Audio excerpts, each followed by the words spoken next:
3, 4, 5 months, you guys have been calling me a clown. Even I don't know football. I don't know this. I don't know that. And you know what? And to this day, I just kept receipts. I kept screenshots. I kept notes. I kept receipts. I kept names. I kept links. I kept all this stuff to come back and just totally 100% give it to the Detroit Lions fans today. I said back in week 5, you guys were not a Super Bowl caliber team. I said back in week 10 to week 11, it would not shock me one bit that you guys would be a one and done in the playoffs. And then week 16, week 17, week 18, I doubled down on it and said, you guys are going to be a one and done in the playoffs. I said it and I stuck to it and I stuck to my guns time after time and again. I went on to other shows. I went on to Lions Pride. I went on to the Kneecap Network. I talked to Darcy and Donnie and Nate the Great and all these other people. They'll say, no, Buck, you're so wrong about the Detroit Lions. How am I wrong? How am I wrong? I told you guys you were going to be a one and done. I told you guys you're going to be an early exit in the playoffs. I told you guys that the playoff Super Bowl window is officially shut even. And to say that I'm a clown, I don't back this stuff up, I don't do this, I don't do that. I got receipts, Detroit Lions fans.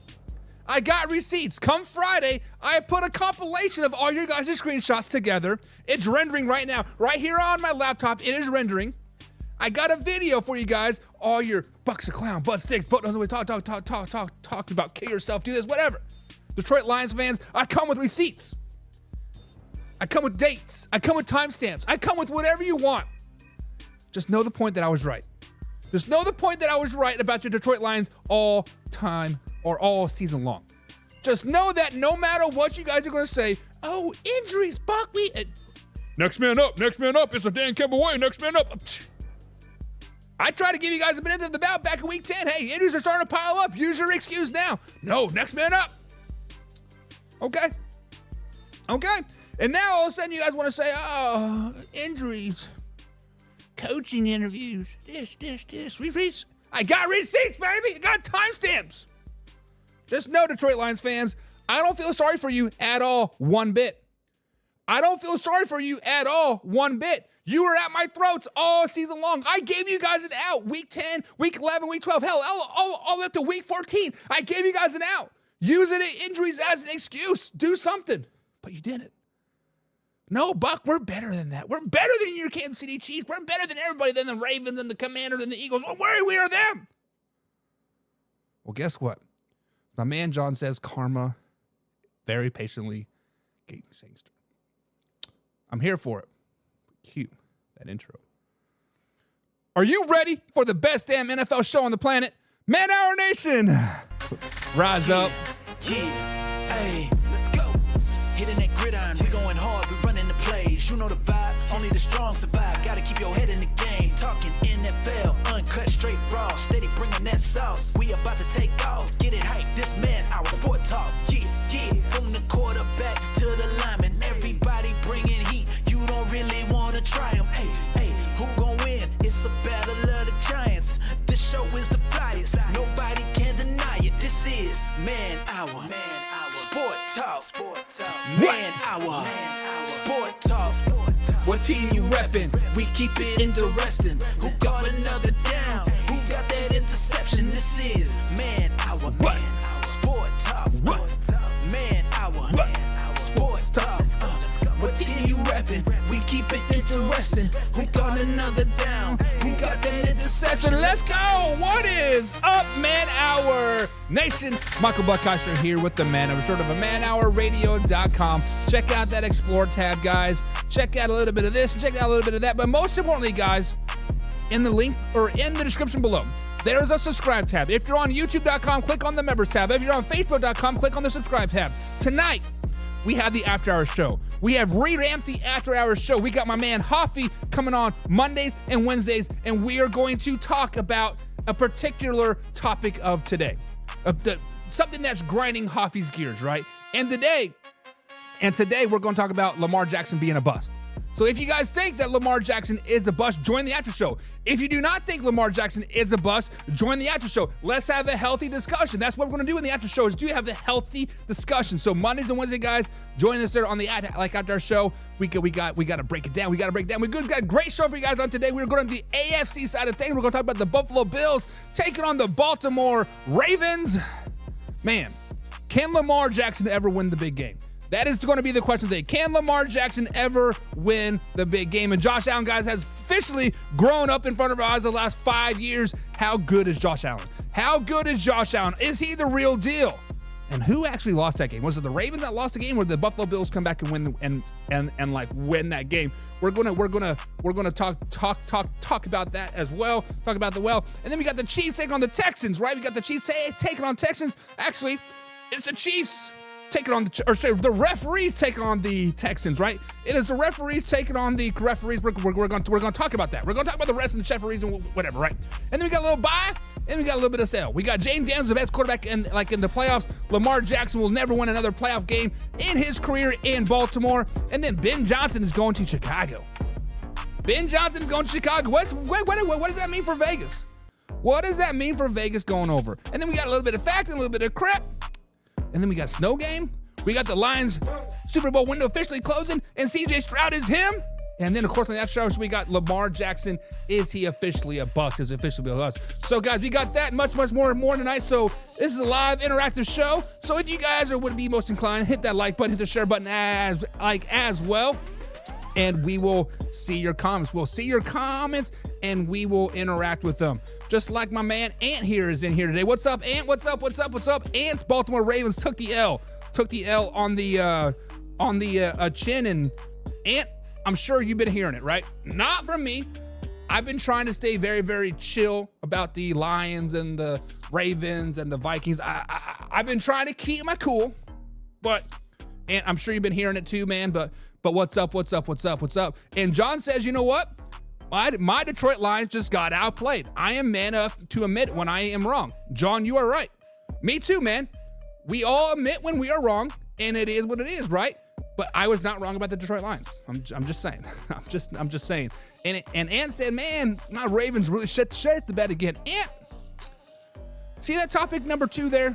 Baltimore versus the Buffalo Bills. We're going to talk about that. I don't think your Ravens shit the bed, Ant. I don't think your Ravens shit the bed. The Buffalo Bills are just the real deal, right? Just the real deal. Mark says, what's up, Mark D? He says, do you think Detroit lost their OC and had one foot out the door? Well, we can talk about that. But the other question is no. Alpha Rob says, what up, Buck? It's payback time on Sunday. Alpha Rob, I just shared my infamous Josh Allen meme when he's laying in bed, has a little think bubble, like a little dream bubble above his head, 13 seconds on the clock in his head. Patrick Mahomes there, right? Part of Patrick Mahomes. So we will see. We'll see. And Mark says, I'm a part of the after show too. On Tuesdays you are, Mark. On Tuesdays you are, buddy. And JM says, where do you think Cliff Kingsbury is going to go? I don't think Kingsbury's going to go anywhere, right? Kingsbury kind of has the benefit of the doubt. We talked about the Commanders playing with house money. My man Michael Burlew has been posting about it all weekend long. Commanders are playing with house money. Kingsbury is playing with house money. He's still getting paid by the Cardinals. Let's not forget about that. He's still getting paid by the Cardinals. He doesn't need to take some low-end head coaching job, right? He doesn't need to go to a crappy team like the Chicago Bears or the Las Vegas Raiders or like the Jets, right?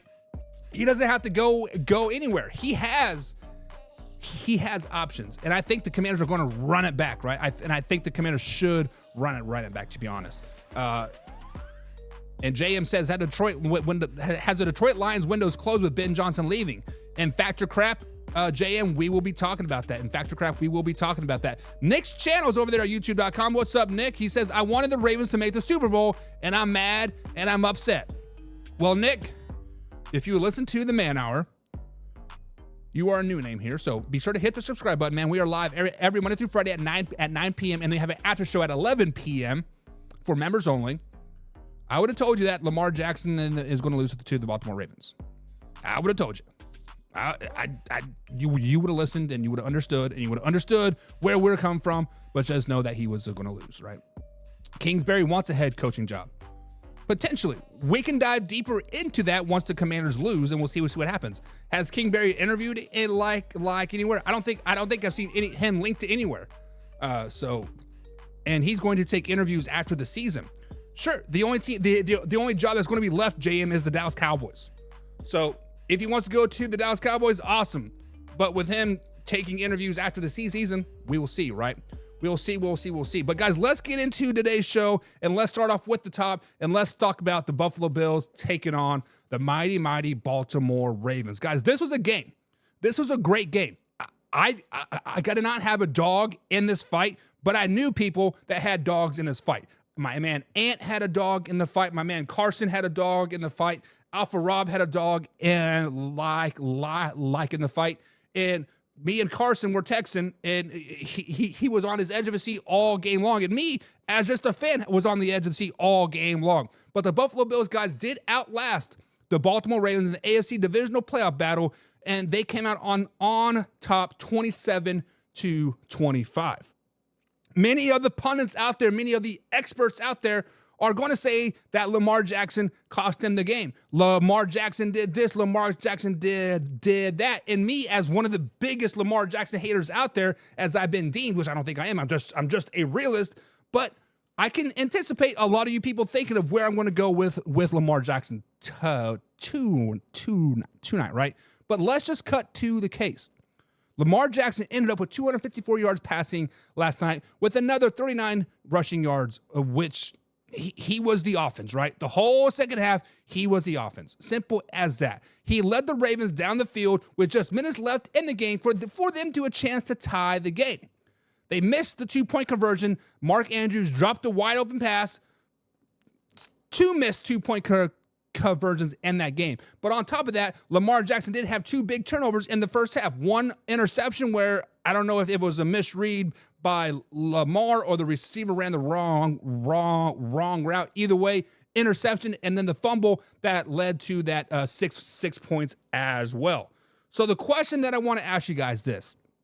When we look at Lamar Jackson, he has been to the big game one time, meaning the AFC Championship game. He had every opportunity to get there this year and previous years. But let me ask you guys this question. Will Lamar Jackson ever win a big game in the playoffs? I'm talking about just a big game in general versus the Kansas City Chiefs, versus the Buffalo Bills. Hell, you could probably put the Houston Texans in there too, right, moving forward. Will Lamar Jackson ever win a big game in the playoffs and ever make it to the AFC Championship game again, maybe even let alone make it to the Super Bowl? Will he ever win the big game?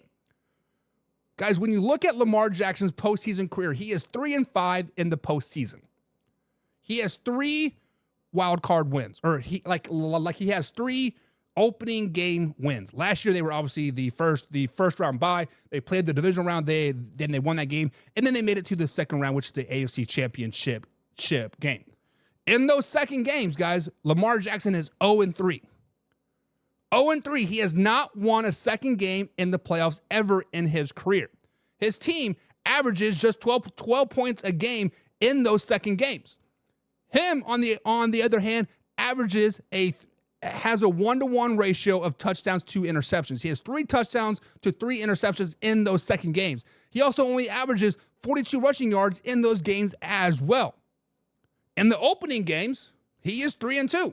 He officially is a winning quarterback in the playoffs in the first game of the playoffs. He has 7 touchdowns to 4 interceptions, and he averages 102 yards rushing on the ground. Side note, Lamar Jackson is 0-6 when trailing by double digits at the half in any point of this season, right? Whether it's regular season, postseason, in general. So, guys, will Lamar Jackson ever win the big game? Will he ever make it to the Super Bowl? Well, will he ever make the AFC Championship game or win the AFC Championship game? And the more I think about it, the more I want to say no.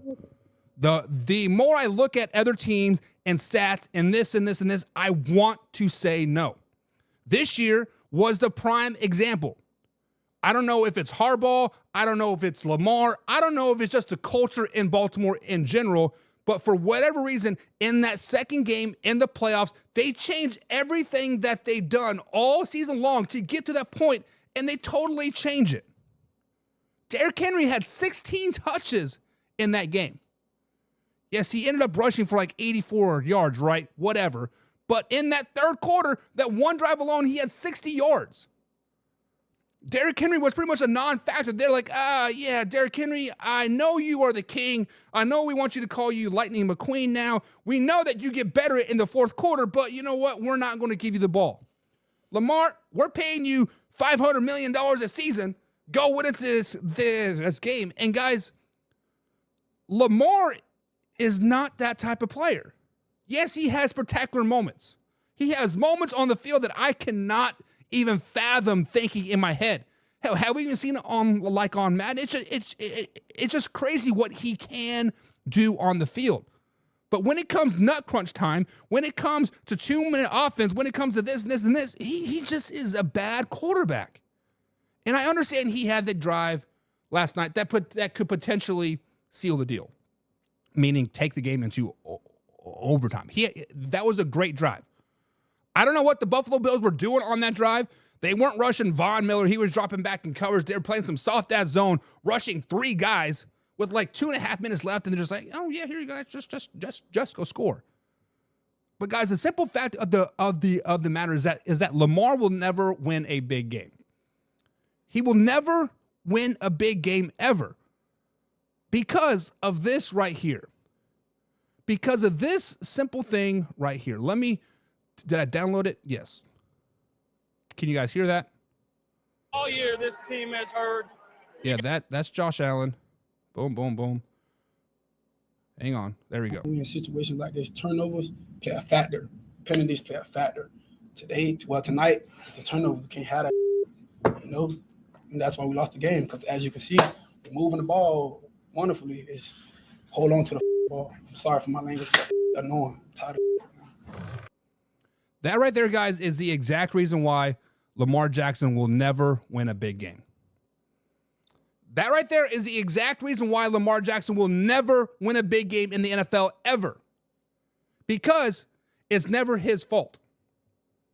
Now, you can take that comment several ways, right? They were driving down the field and we turned the ball over. Is that him saying, yeah, I threw the interception. Yeah, I fumbled it? Probably not. But he was probably pointing all the blame on Mark Andrews, right? He was 100 to me in that interview. All the blame was going to somebody else, whether it's Mark Andrews, whether it's Derrick Henry, whether it's the defense, whether it is the coaching staff. Lamar Jackson took zero blame for that. On the opposite side, Josh Allen said, yeah, our defense played great. Our special teams play great. Our offense played great. I played bad, but they all rallied around me and stepped me up. They've been doing it all season long. You will never hear Lamar Jackson say that. You will never hear Lamar Jackson say, yeah, Zay Flowers had a great catch because I threw a bad pass. You will never hear him say, yeah, Derrick Henry carried our team all season long. You will never hear him say, yeah, we had great special teams play, right? That is why I do not like Lamar Jackson. That interview right there is the prime reason why I do not like him.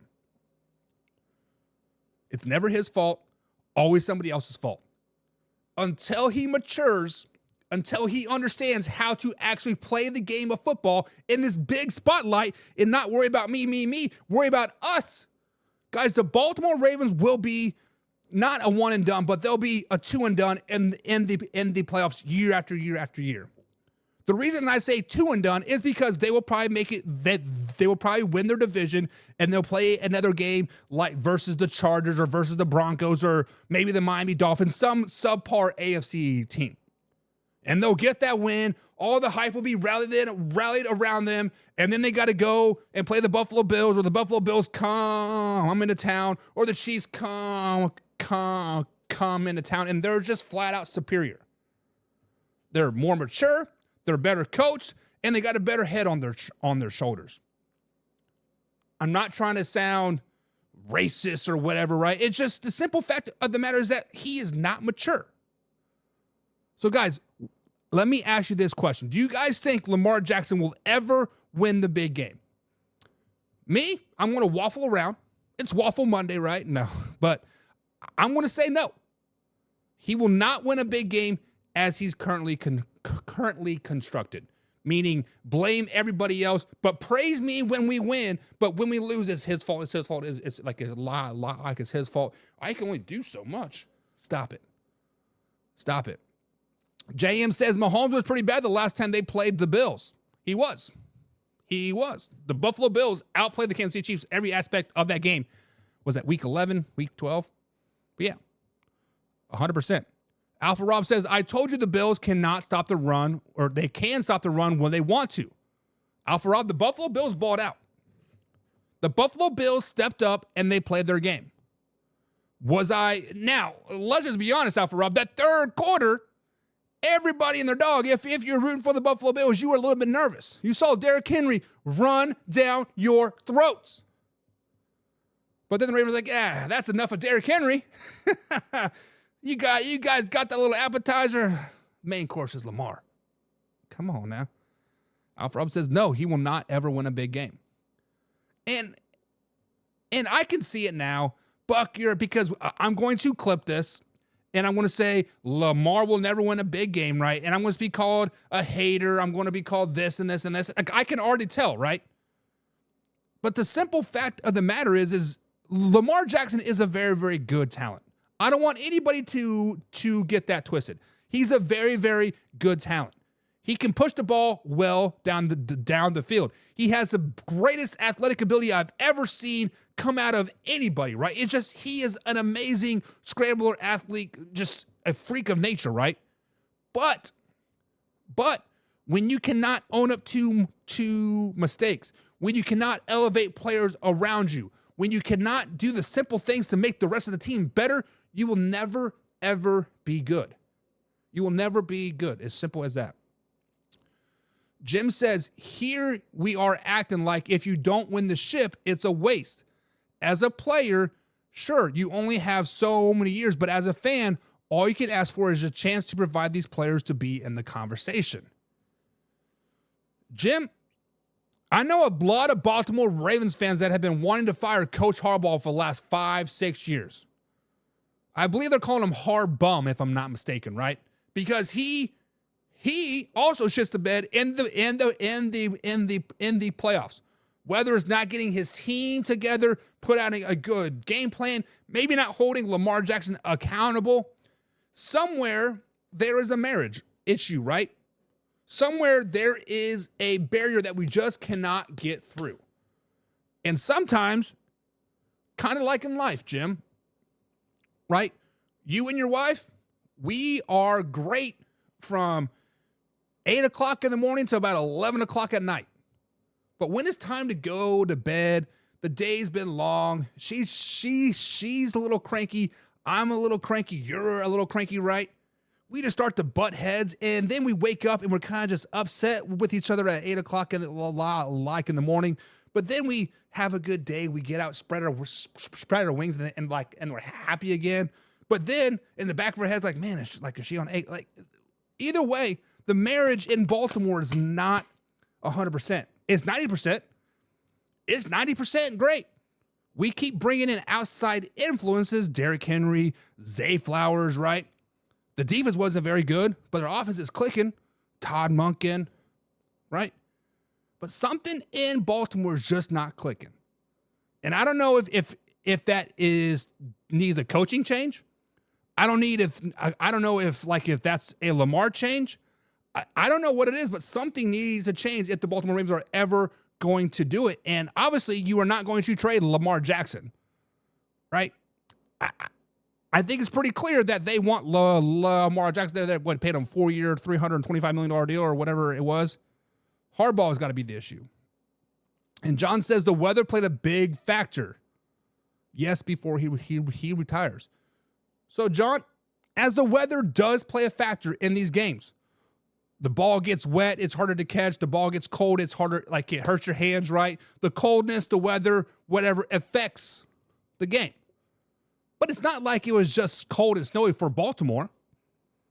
It's not like it only snowed and was cold when Baltimore came in, and then when the Bills came out, the dome came over, the heater started blasting 110 degrees to melt all the snow. The weather played a factor for everybody. The weather played a factor for everybody. So I don't want to hear the weather story. Oh, it snowed. It is. He never played a game below 26 degrees and won before. Who cares? Who cares? If you want to not play in the cold, how about this? Win a game. Get the second seed. Get the first seed. Oh, by the way, it would have been snowing in Baltimore that particular day too, John. It would have been cold in Baltimore. So I'm not for sure how the weather played a factor either. Like, either way, stop. That is crazy. Laura says he has potential to get to the big game, and I think he will happen soon. He's got to get rid of whatever ginger is causing his failures. And Laura, I have been in big games. In high school, I went to 4 state championships. Never won one of them. Always got blown out in the state championship, but damn it, we always got there. In junior college, we were 11-1. Made it to the junior college national championship, but never won it. When I was at D1 at K-State, we went to the bowl game, never won it. Now, I'm not saying that is all on me, but me personally, it's in the back of your head, right? I know I'm better than them. I know I'm bigger. I know I'm faster. I know I worked harder. I know I've done this, and this. I know I'm better than you, but in the back of my head, I'm like, damn, here we go again. Never once did I get over that hump. Never once was I able to put a hardware on my hand. Never once was I able to hold up a national championship or a bowl championship. Or it never happened. It never happened. Now, is that a failure? Is that jitters? No. Sometimes we just ran into a buzzsaw. In high school, we ran into a buzzsaw. Teams were better than us. It is what it is. And unfortunately, Lamar Jackson might be in that same boat. Look at the AFC, guys. You have the Chiefs, you have the Bengals, you have the Browns, you have the Bills, you have potentially the Miami Dolphins. You have teams that will eat you up and spit you out any chance they can get. And unfortunately, it is what it is. But I don't know if it's jitters. It's definitely not jitters. It's definitely a whole head thing, right? Alpha Rob says he only beat Ryan Tannehill, rookie CJ Stroud, and Russ. You are right. I mean, granted, that's not saying a whole lot, right? You still won those games. The Tennessee Titans were still in the playoffs. The Houston Texans were still in the playoffs. Russell Wilson was still in the playoffs. But it is what it is, right? James Frank says, I believe he will win a big game. I believe he will make it to the Super Bowl, says James. And James, let me ask you this, because you are a Cleveland Brown fan. Honestly, you guys are a quarterback away from being a really, really good team. Let's just be honest. If the Ravens were to go to the Super Bowl, and let's say the Chiefs have a down year, right? They're 10-7. Let's say the Buffalo Bills have a good season, but they've been kind of just floundering around, right? And let's say it comes down to the Browns versus Ravens in the AFC Championship game, and the Ravens take the title, right? Then would the hypocrites talk about like, oh, yeah, you got there, but you didn't have to play the Chiefs. Yeah, you got there, but you didn't have to play Joe Burrow. Yeah, you got there, but you didn't have to play the Buffalo Bills, right? The only way Lamar Jackson's legacy will ever be stabilized and deemed a success is if he beats Patrick Mahomes, if he beats Josh Allen, or if he beats Joe Burrow, right? He can make it all he wants, but he has to beat those teams too, right? And our resident Baltimore Ravens fan says, I believe he will, meaning he will make the big game. It takes time. How much time do you need, right? That's the real question. Peyton didn't win his first ring until his 9th year and had a bad playoff record. He turned it around and was a Hall of Famer. And Obviously, Peyton Manning to me is one of the greatest quarterbacks of all time. I have him on my wall right here for a reason. I think he is one of the greatest quarterbacks of all time. There's a difference between Lamar Jackson and Peyton Manning. The difference is Peyton Manning is a leader among men. Peyton Manning held people accountable. Peyton Manning elevated the play of everybody around him. Without you being, or try to be the unbiased potentially that you can be, does Lamar Jackson lead men? Does Lamar Jackson hold people accountable? Does Lamar Jackson elevate the level of play with people around him? I want to say no, no, and no. He does not lead them. He does not elevate their play, and he does not hold them accountable. That's the difference between a great quarterback winning championships or a great quarterback losing out in the divisional round or the second playoff game year after year after year. That is the difference just between Patrick Mahomes and Lamar Jackson. That's the difference between Joe Burrow and Lamar Jackson. They hold people accountable.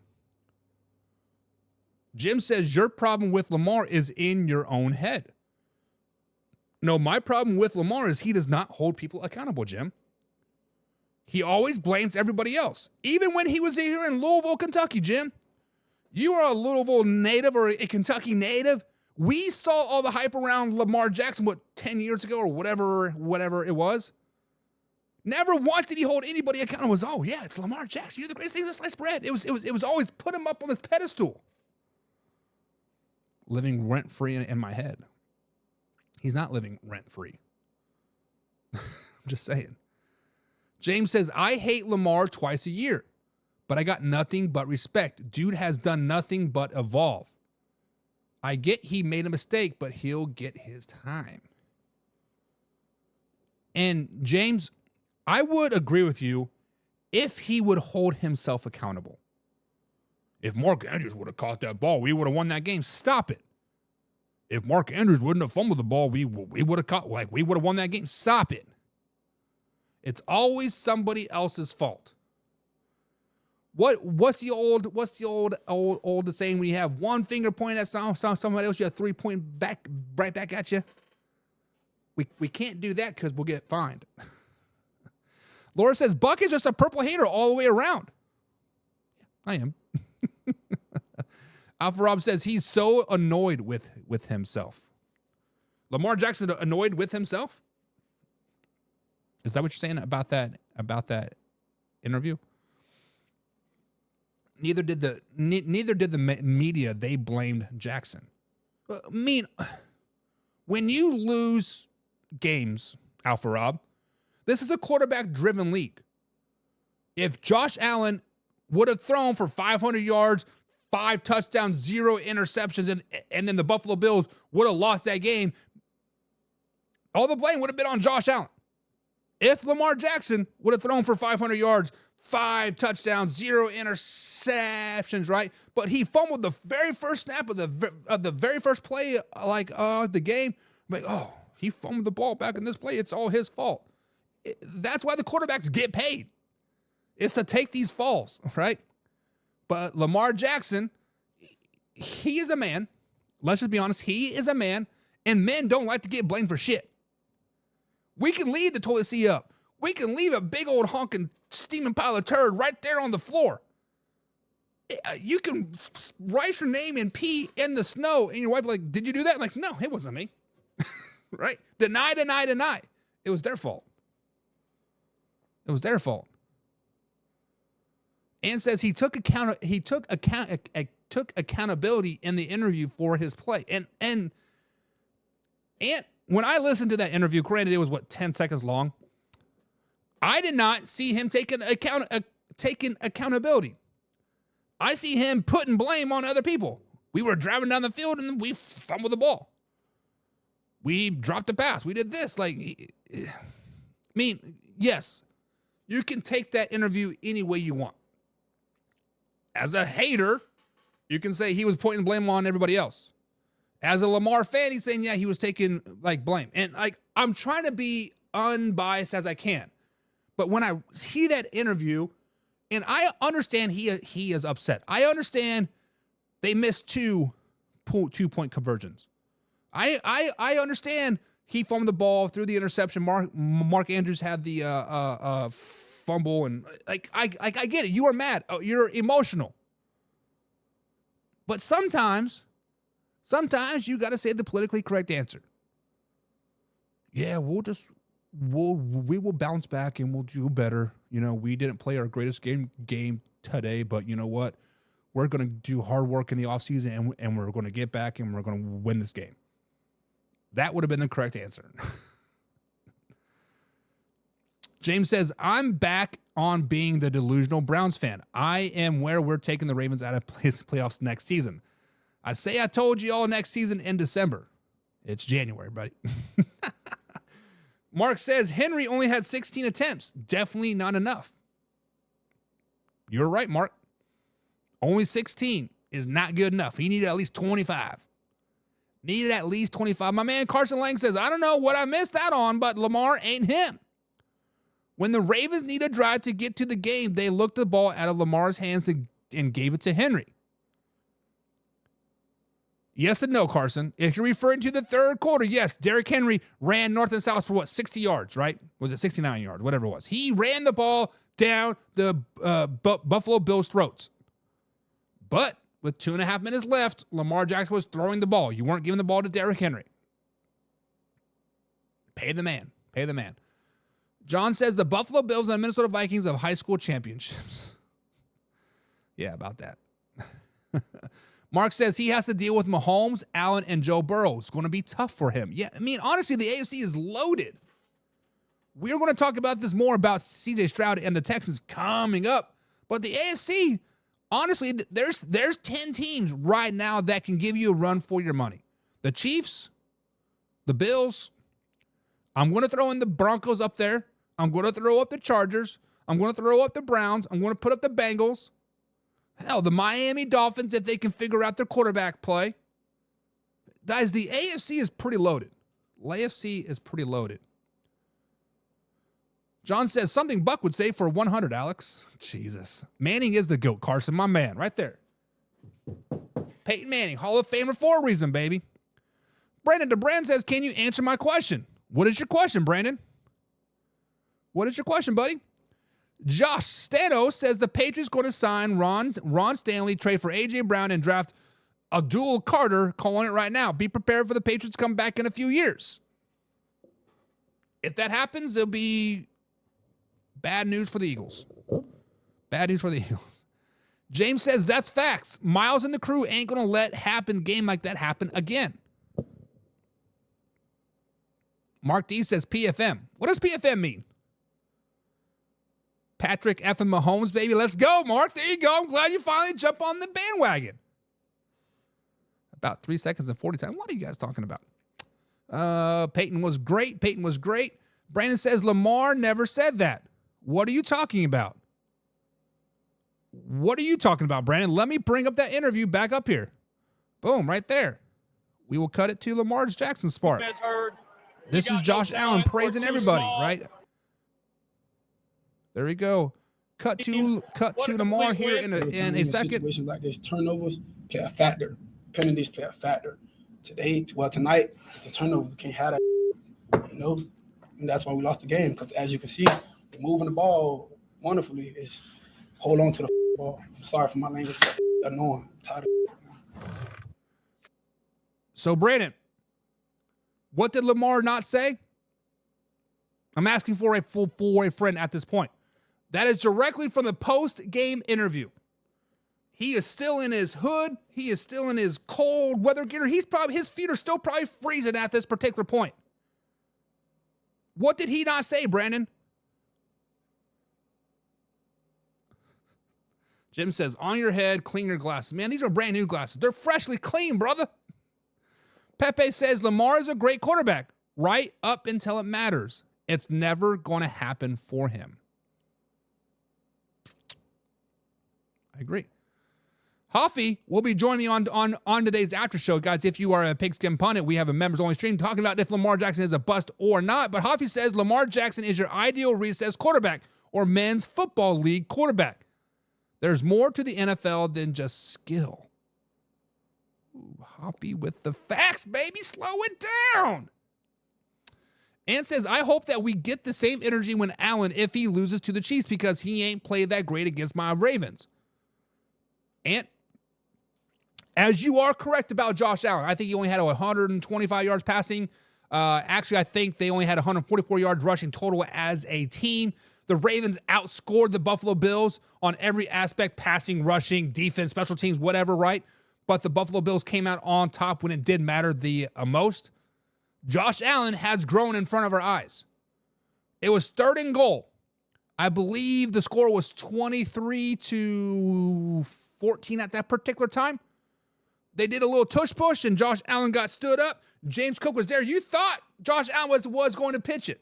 I was like, oh, man, here we go. Highlight play, baby. But Josh Allen's like, nope, let me hang on to it. Let me take the sack. Live to play another day. They ended up kicking the field goal. Actually, that would have put them up 27, so it was 23, right? Or 24. So Josh Allen has improved, right? Josh Allen has led his team to this particular point.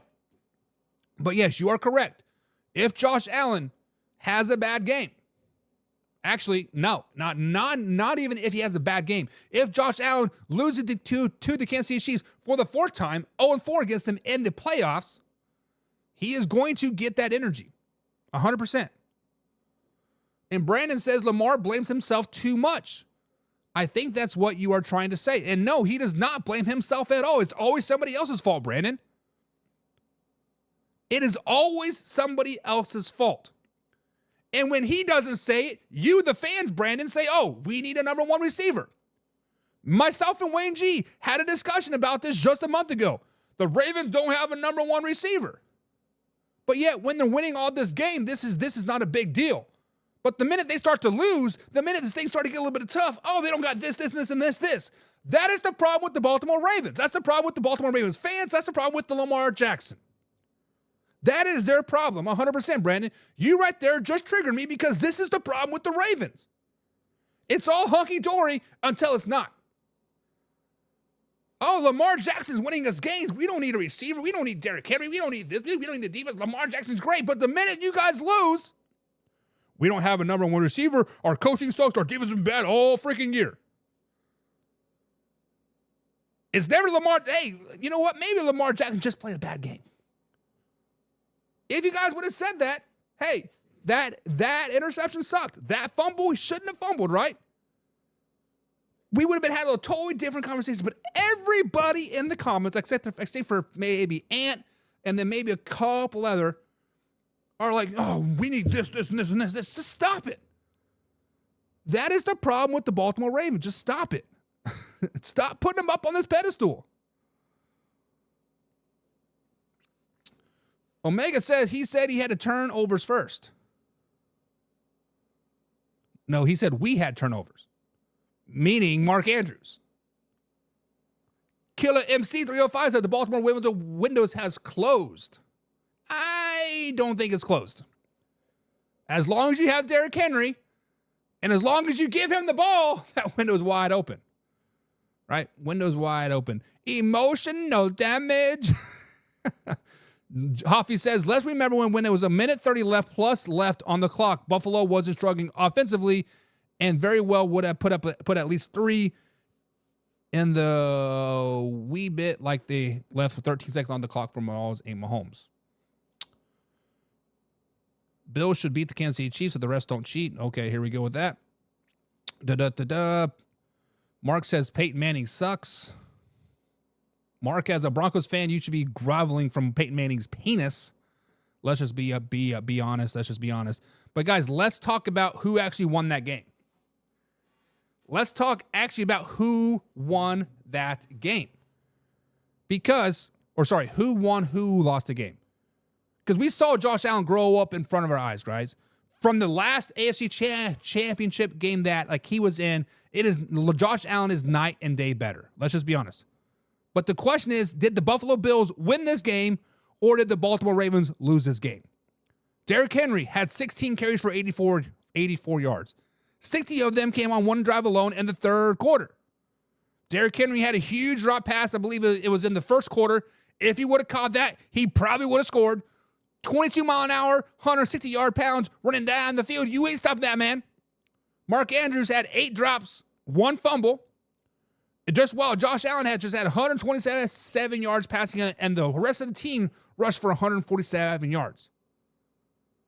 Guys, the Baltimore Ravens outpassed the Buffalo Bills, outrushed the Buffalo Bills, played better defense, actually had better statistics all across the board, right? They even won over the turnover battle, meaning they turned the ball over, four times to the Buffalo Bills 0. So when we look at this game, everybody's pointing to the Baltimore Ravens losing the game. The Ravens lost this game. The Ravens lost this game. The Ravens lost this game. Guys, can we give credit where credit is due? Can we give credit where credit is due? The Buffalo Bills came out with a game plan to stop the run, which they did very, very effectively in the first half.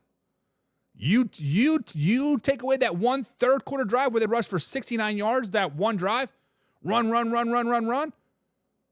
The Buffalo Bills executed their game plan perfectly. Guys, let's just be honest. Let's give credit where credit is due. The Buffalo Bills won that game. They came out there with a chip on their shoulder. They came out there not trying to play hero ball, not trying to play Superman ball, not trying to do anything, but just to win the game. Survive and advance. That's the name of the game. It's not and honestly, Lamar Jackson had a good game too. 259 yards passing, 39 rushing yards? Lamar, it's not like he played bad. Actually played pretty good if you look at the stats and actually take away that first quarter-ish, maybe when he threw the interception and the fumble. He played very, very, very well.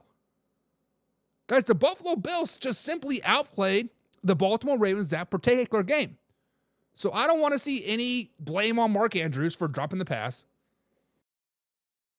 I don't want to see any blame for Derrick Henry for dropping the pass.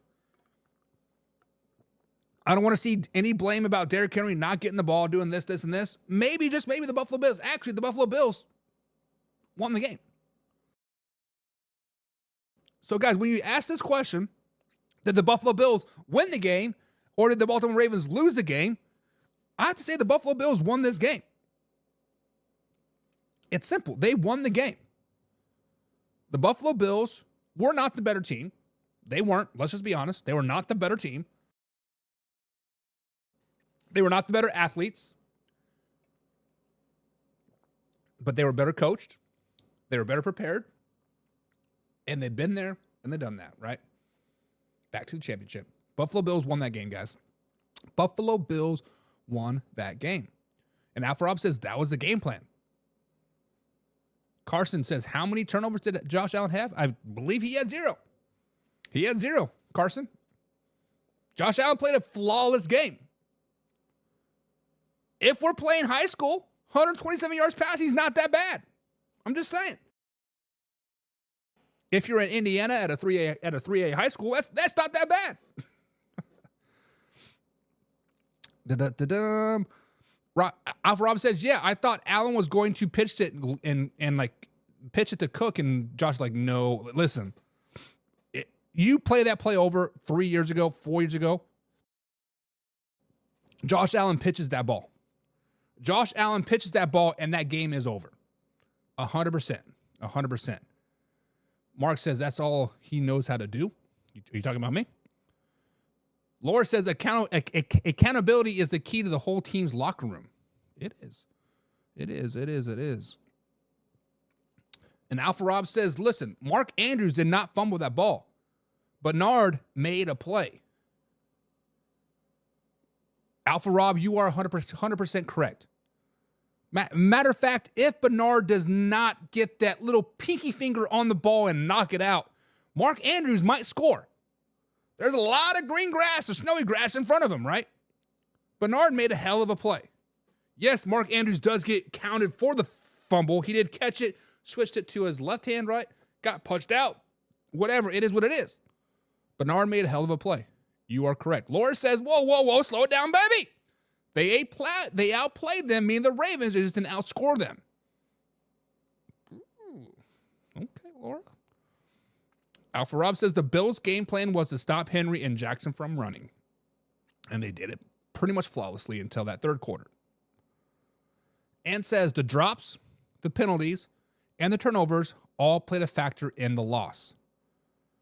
So, Ant, obviously you are a Ravens fan. You watch every Ravens game. You've been to a lot of Ravens games in person. And I see this a lot for the Baltimore Ravens. They get a lot of penalties. Whether it's false starts, whether it's offsides, whether it's pass interference, roughing the passer, they get a lot of penalties. Me, when I see a team that has a lot of penalties, that's a lot of coaching. Undisciplined players out there, right? And when you are I think they were the most penalized team in the NFL this season. Coach is not holding people accountable. Quarterback's not holding people accountable.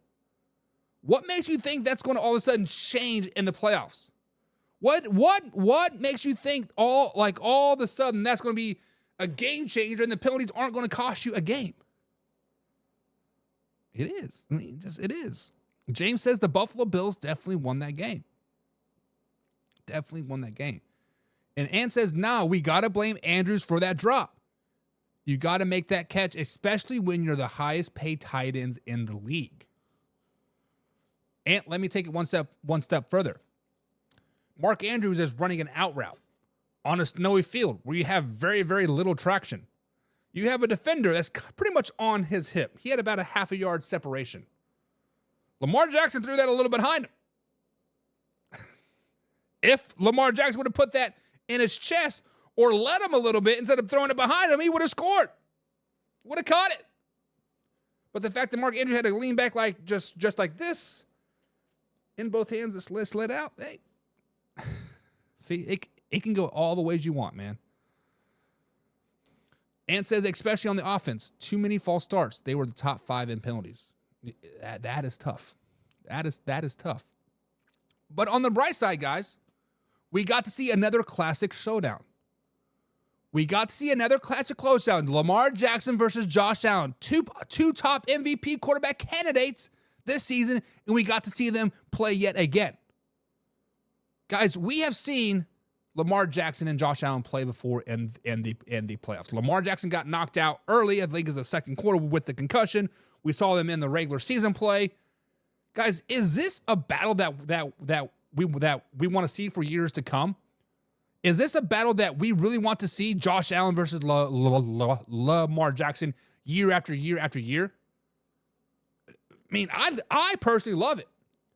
Two of the greatest quarterbacks in the NFL battling head-to-head to play in the Super Bowl or the AFC Championship year after year after year.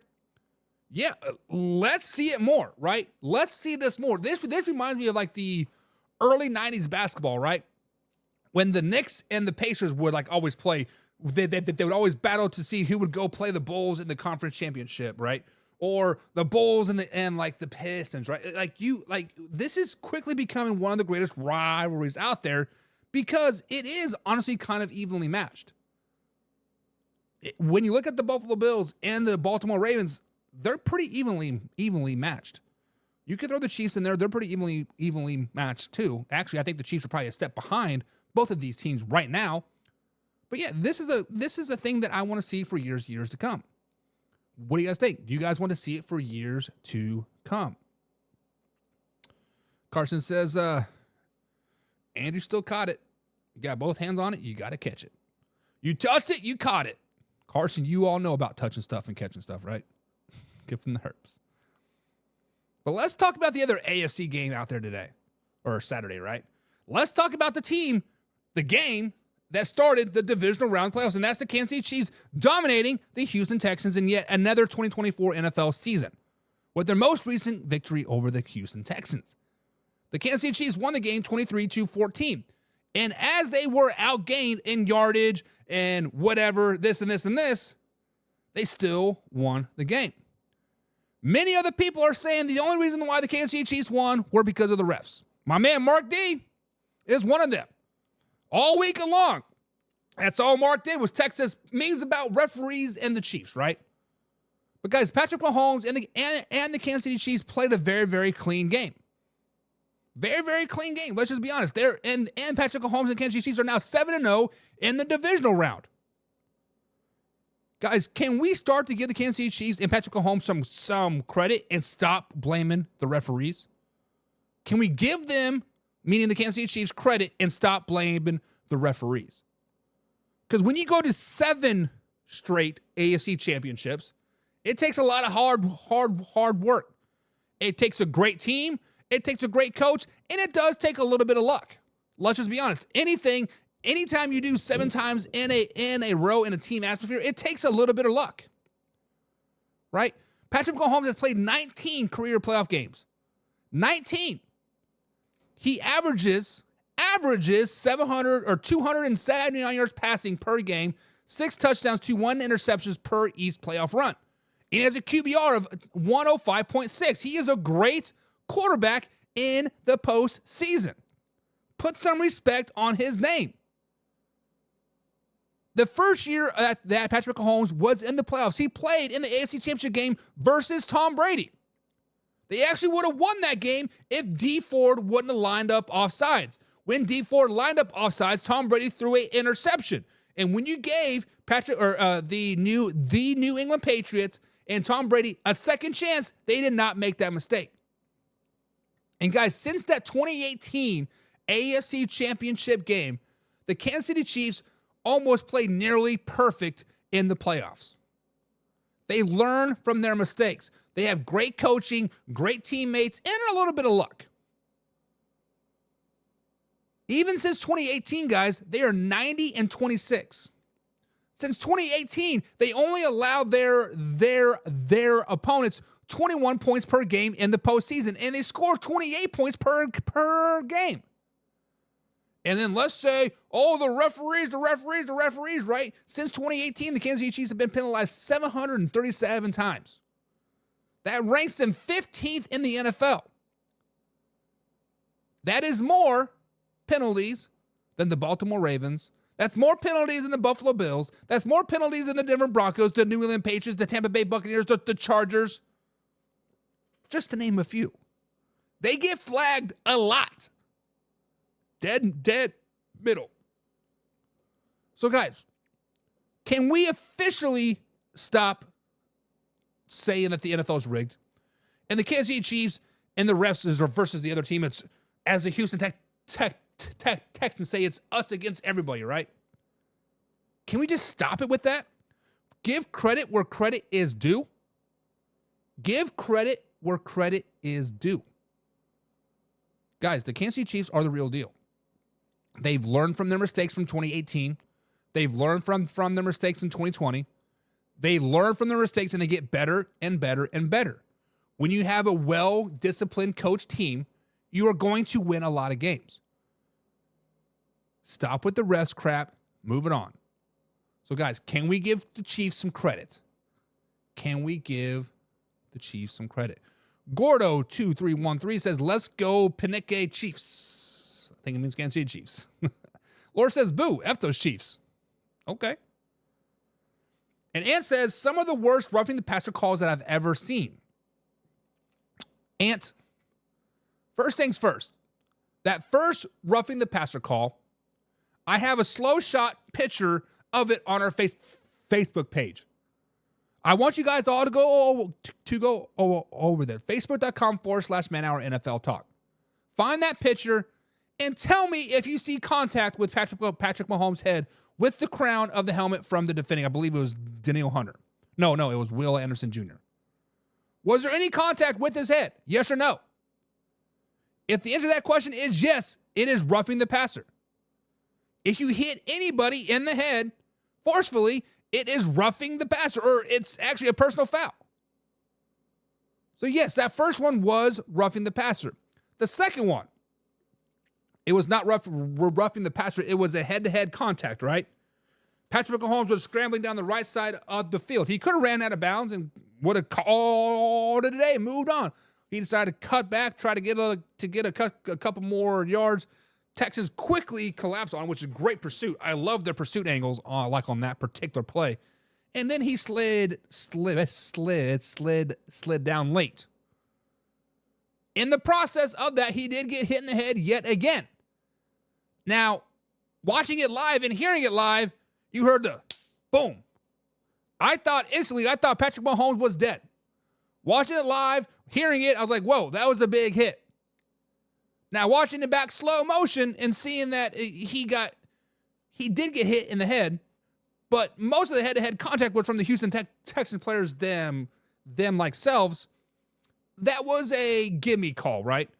That was a gimme call because the referees were going off of the sound and what they thought they saw. Was it a bad call? Yes and no. There was still head-to-head contact, but it wasn't as blatantly obvious as it sounded. If you want to take the quarterback sliding out of the game, that would have never happened. Right? That would have never have happened. And Carson says, is it a clean game or are the penalties not called? I saw a horrible non-call open field hip drop tackle. And Carson, I thought the same thing. I believe it was Cook, number 6, was getting dragged by Joe Mixon down the field. What a hip drop tackle is you tackle the guy and you swing your hips, throwing the player down, coming down on their legs, right? Pulling them back down. The key part there is the swing, Carson. I believe it was James Cook, right? He did not have any swing. He was getting just dragged down the field. He was getting manhandled down the field. Joe Mixon's a dog. When you drop straight down and there's no swing, that is not a hip tackle. That is not a hip drop tackle. If you want to see a hip drop tackle, go over to the Eagles-Rams game when Jalen Hurts was getting tackled by, was it Carter? No, no. It was Verse, right? It was Jared Verse. That is a hip drop tackle. There's a swing and you come back on the quarterback's legs. That is a hip drop tackle. James Cook was simply just being dragged down the field and he just dropped. He didn't land on his feet, didn't land on his ankles. There was no swing, so there's no hip drop tackle. It looked bad, but there wasn't no hip drop tackle. Ant says, can you tell Mahomes to stop flopping like he's playing basketball? Listen. First of all, I do not like basketball at all because of the whole flopping BS, right? And the NFL is starting to get that way. But let's just be honest. If the referees call it, and you know you're short of the first down, well, it was 3rd and long, right? He gets that personal foul, that's a first down. Bada bing, bada boom, it's a whole new ball game. Whole different ball game, actually. So why not try to get that foul? I'm not saying I like it, but I'm saying we see it across the field. Sam Darnold does it. Tom Brady did it all the time. It's just the fact that it happened in Kansas City Chiefs and the Patrick Mahomes. Now you're all, How about when Lamar Jackson got tackled out of bounds? I don't remember who tackled him, but Lamar was scrambling down the side of the field. The defender from the Buffalo Bills tackled him 2 yards inbounds. Lamar Jackson carried him 7 yards out of bounds. He was continuing the tackle, and then Lamar Jackson flops. Like, ugh. How about that flop? You're not bad about that. And Carson says, yes, please. No more refs. The NFL's rigged. Stop it. Stop it. Alpha Rob says it was 2 bad calls, but the Texans defense couldn't stop when they needed CJ taking big stacks and locks the game. I will agree that the second personal foul, roughing the passer, whatever it was called, right, was a questionable call.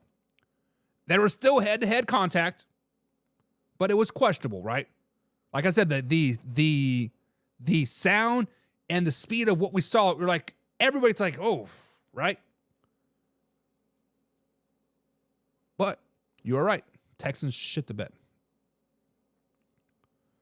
How many yards did he get against Houston?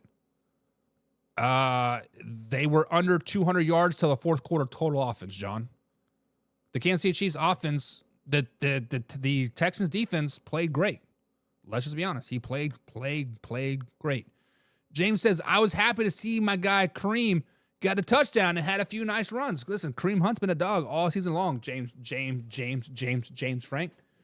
We, as a Kansas City Chiefs fan, we let you guys rent him for a few years, and you are welcome, right? You are welcome. And Carson says 737 in regular season and two in season 2 in the playoffs and in that span. Oh. No. I should have looked up how many playoff flags that they have. I bet you it's more than you think. I'm just saying. Laura says, KC just needs to sit down and let other plays ball. Oh, I'm so tired of seeing everything about Kansas City, whether it's good, bad, or indifferent. Let's all see. Stop with the Kansas City Chiefs, please. Laura's just mad that's not her team. If it was anybody else's team, you guys would be like, let's just be honest. Darren says, finally, I found someone who isn't blaming the referees. Darren, there were a couple bad calls in that game. I'm not saying it was flags or non-flags, just bad calls in general. Let's look at that game. Hollywood Brown. The man caught the ball, step, turned, fell to the ground, was tackled, and then the quarterback ripped the ball out of his hands. No catch. Incomplete pass. What? Fast forward to the third quarter, Dalton Schultz on the sideline catches it, bobbles it, regains it, foot down, and then other foot comes out of bounds, half a toe out. It's a catch. So, you guys want to blame the refs? That Dalton Schultz catch was not a catch at all, but the Hollywood Brown catch was. You can go back and forth all you want, but take the referees out of it. Referees are human. They get paid to call a clean game, as clean as they can. But the real reason why it's such a referee's game, it's because it is the Kansas City Chiefs, and everybody hates the Kansas City Chiefs, like Laura, right here. Do we have to talk about the Kansas City Chiefs? Oh, this sucks.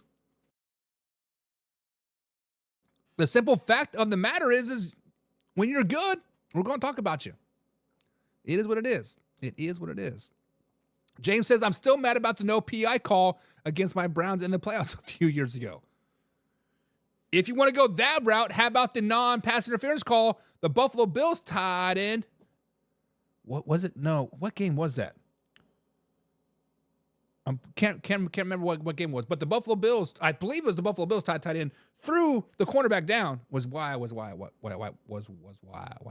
I'm just saying. People were whining about the refs talking to Allen on the sidelines after they missed that call. And Alpha Rob, I actually posted that on our Facebook page.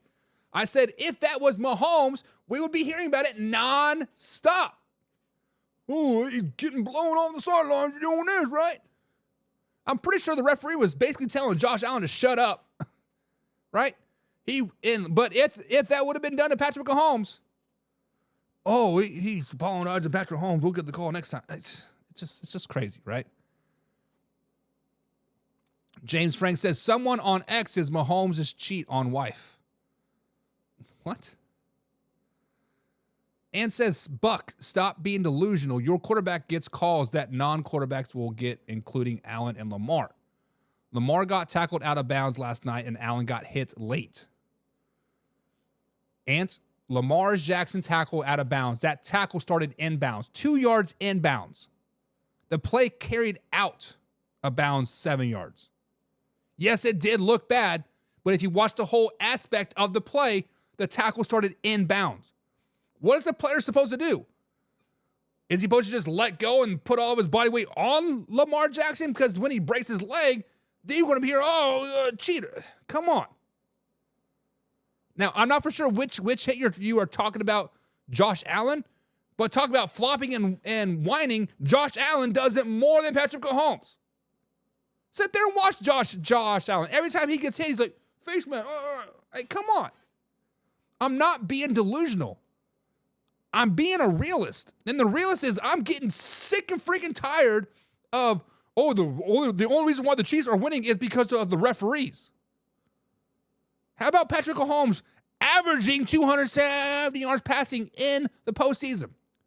How about averaging 6 touchdowns to 1 interception per playoff run? How about averaging a 105.6 QBR in the playoffs? Give credit where credit is due. They are just good deal. And John says there's no contact to the head. John, the picture is clear as day, my man. The dude's head is in it's in Patrick Mahomes' chin and face mask. Stop it. Stop it. Yoda DZZ says Nazi Reed is greater than the Buffalo Bills. Okay. And says, I thought Patrick Mahomes was dead. Get out of here. And go back and watch that play live. Matter of fact, I'm going to record it and post it on our Facebook page. And I'm going to post it live.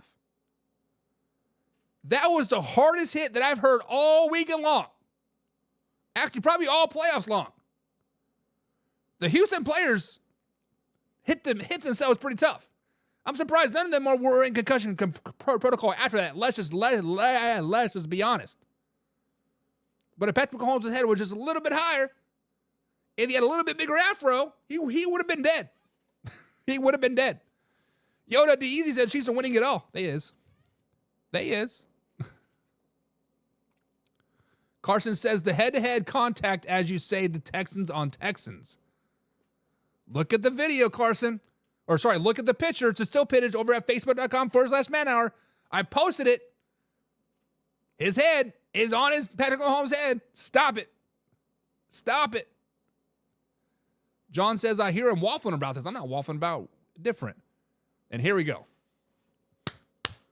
James Frank says, Lil Wayne said it different. Lil Wayne is the man, the myth, the legend. He said, damn it, F those referees. James, you also know that Lil Wayne's a Green Bay Packers fan, right? I'm just saying. As that cheesehead reigns supreme back there, I'm just saying Lil Wayne's a Packers fan.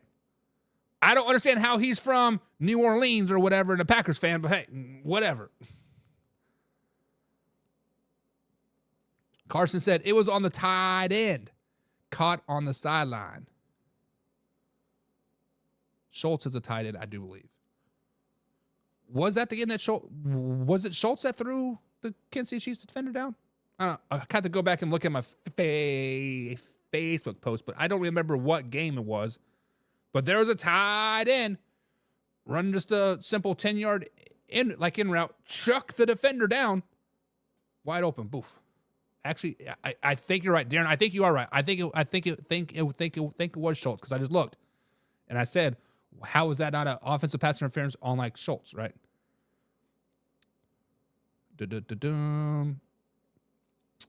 Casey Morgan bringing up facts says Josh Allen flops more than Patrick Mahomes. I'm just saying. And that was a bad missed call. It was Ed Oliver. Are you referring to Lamar Jackson? That was not a bad missed call. That was not a bad missed call. If whoever the defender was, you're saying it was Ed Oliver Carson. He tackled Lamar Jackson. Both feet were in the green. Both players were in the green, at least 2 yards in the green. Lamar Jackson wanted to carry him out of bounds. I'm just saying. John says revert back to 1970 rules. I'll be happy with the 1990 rules. How about that?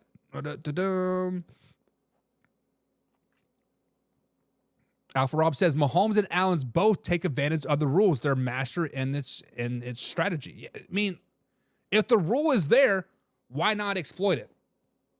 That's why flopping in the NBA is now a tactical, right? It's because people were taking advantage of it. If you can act good, if you can get the call, why not do it? I'm just saying. It is what it is. But let's talk about the Houston Texans on the other side of this, guys. The Houston Texans were a team that they were up and down all season long. They were more up than more down. But guys, was this the best chance that the Houston Texans had to beat the Kansas City Chiefs? Was this weekend? Guys, the Houston Texans were clicking at the right time. They had a rough end of the season. They lost to the Kansas City Chiefs on Christmas Day, and they got beat down by the Baltimore Ravens 11 days later. But they got back on track versus the Tennessee Titans. A good win. Then they battled through the LA game, beat the Chargers. They were clicking. They were on a high note. Right? The Houston Texans had every opportunity to beat the Kansas City Chiefs. The Kansas City Chiefs were on a 25-day break. They came out slow. They come out sluggish as expected. But guys, the Houston Texans missed a golden opportunity to beat the Kansas City Chiefs. They missed a golden opportunity by getting sacked 8 times, by missing 3 field goals, by missing a PAT. The Houston Texans beat themselves. It is what it is. They outpassed the Kansas City Chiefs. They outrushed the Kansas City Chiefs. They outdid everything to the Kansas City Chiefs, and they simply just shit the bed. It wasn't the referees. It wasn't this, and it wasn't that. Guys, the Houston Texans missed a golden opportunity. It is what it is. But on that golden opportunity, the Houston Texans did outdefend the Kansas City Chiefs. Matter of fact, every team that lost this weekend outperformed said team. So guys, when we look at this, the old outage used to be that defense wins championships. The Houston Texans came in with the 9th ranked overall defense going into the Kansas City Chiefs game. They outplayed them. Defense played great. The Detroit Lions defense played subpar, but still outgained the Washington Commanders. The Ravens defense basically held the Buffalo Bills in check most of the game. Rams defense did hold the Philadelphia Eagles in check most of the game. So guys, let me ask you this question. Is the era of defense wins championships, is this officially over? When I look at the stats, when I look at the defensive takeaways and points and given, guys, this is obviously an offense-driven league. Sex sells, and sex are the points on the board. 30, 40, 50, 60 points in a game. That's what the NFL wants. That's what the casual fan wants. Guys, defense wins championships is officially out the window. So I know the stats that in the last 12 years, a team that does not have a top 10 defense hasn't won the Super Bowl. It doesn't matter no more. It's all about offense. It's all about Patrick Mahomes. It's all about Lamar Jackson. It's all about Josh Allen, Joe Burrow, Jared Goff, Dak Prescott, Jayden Daniels. It's all about the quarterback play. So guys, is the outage of defense wins championships, is it officially over? And it has to be. This divisional round playoffs show that defense wins championships is officially over. Now, I'm not saying you can have a terrible defense and still win a championship. You still got to have a pretty good defense, average defense, right? But yeah, defense wins championships. It is over. It is over. Casey says with all the new rules, it hinders defenses. Eventually, tackling won't be a thing. Just gentle hugs and firm handshakes. Casey, you're exactly right. I believe it was the Atlanta Falcons playing the Tampa Bay Buccaneers and Tom Brady. Was this the wild card game, or like the Bucs had to win this game to make the playoffs? Like, it was a very, very playoff implicated game. The Falcons defensive end tackles Tom Brady, lays him down, puts him down, poof, gently on the ground. Roughing the passer, hit him too hard. You guys remember that like meme. But yeah, defense is done. Carson says, whoa. Defense will always win championships. Or if I can stop your offense when your offense ain't winning the game.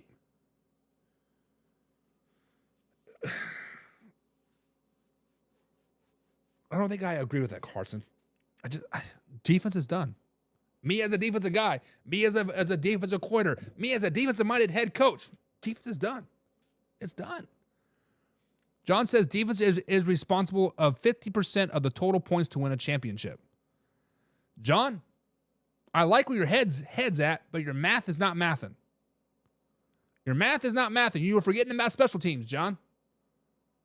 The Kansas City Chiefs won the Super Bowl versus the Philadelphia Eagles because of a punt return. You're forgetting that special teams. Now, if you would have said 33%, I would have been okay. I see where your head's at. But 50%, stop. Alpha Rob says, yes, defense plays with their hands behind their back. Can't do this or can't do that. Can't hit there, whatever, right? It is crazy, right? It is crazy. Hell, what game was that?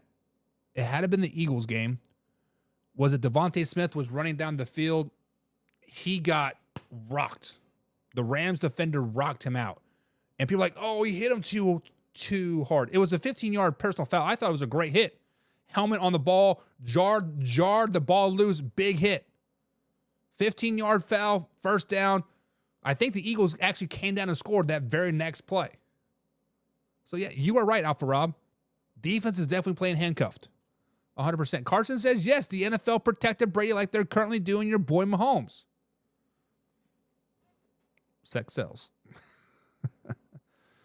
And says, I think we will definitely be getting a Chiefs-Eagles Super Bowl again. I don't know. I don't know that. Me as a Chiefs fan, I wanted to play the Buffalo Bills. I did not want to play the Baltimore Ravens because I feel like the Chiefs can beat the Buffalo Bills, but we were not going to beat the Baltimore Ravens if they would have came to our house in the AFC Championship. So, but the Commanders are playing the real. We'll be talking about the Commanders tomorrow, but the Commanders are the real deal. Casey said, I would say it's offense 50%, special teams 25%, and defense 25%. That's a little bit more believable. James says, I don't believe it. Maybe during the regular season, but the postseason and Super Bowl, it's definitely defensive time. Unless you're a Detroit Lions. Special teams is defense as well as offense. No, it's not. Special teams is its own thing, John. Special teams is its own thing. But guys, it's time for a little bit of buy and a little bit of sell. As we tower into we're already 90 minutes into today's show, guys. My bad. We were way behind schedule. But guys, buy or sell is very, very simple. We got a couple of questions. I've been scouting the old interwebs, see what the people are talking about it, and we're going to buy or we're going to sell it. We're going to buy like, yeah, we want some more of it. I believe you. Yes. Or sell it. Get it out of here. Get it out of here like Joe Biden. Sorry, man, we're down to 2 genders again. So sell, buy or sell, guys. Play along. This is a live interactive show, guys. Buy or sell. The first one we're going to talk about, buy or sell of the day, is my man Jayden freaking Daniels, guys. Jayden Daniels has been balling all season long. I tried to overlook him a little bit for Rookie of the Year. Maybe it was a little bit of Dallas Cowboy hate in, the Washington Commander hate in me, but Jayden Daniels has been a dog. So guys, I got to ask this question. When we look at the final teams in the playoffs, we do have the Kansas City Chiefs, we have the Buffalo Bills, we have the Philadelphia Eagles, and the Washington Commanders, guys. So buy or sell. Is Jayden Daniels the best quarterback left in the NFL playoffs? With that being said, guys, Jayden Daniels so far this postseason has 567 yards passing so far this postseason. 70% completion percentage, 4 touchdowns to 0 interceptions. And even further than that, he's only taken 1 sack so far this postseason. Played against a pretty good defense in the Tampa Bay Buccaneers and a decent defense against the Detroit Lions. In the regular season, he had 3,568 yards passing, 25 touchdowns to 9 interceptions. I actually made a post on our Facebook page during the Washington Commanders game and Detroit Lions game saying that Jayden Daniels has taken Dak Prescott's top spot in the top 5 quarterback list.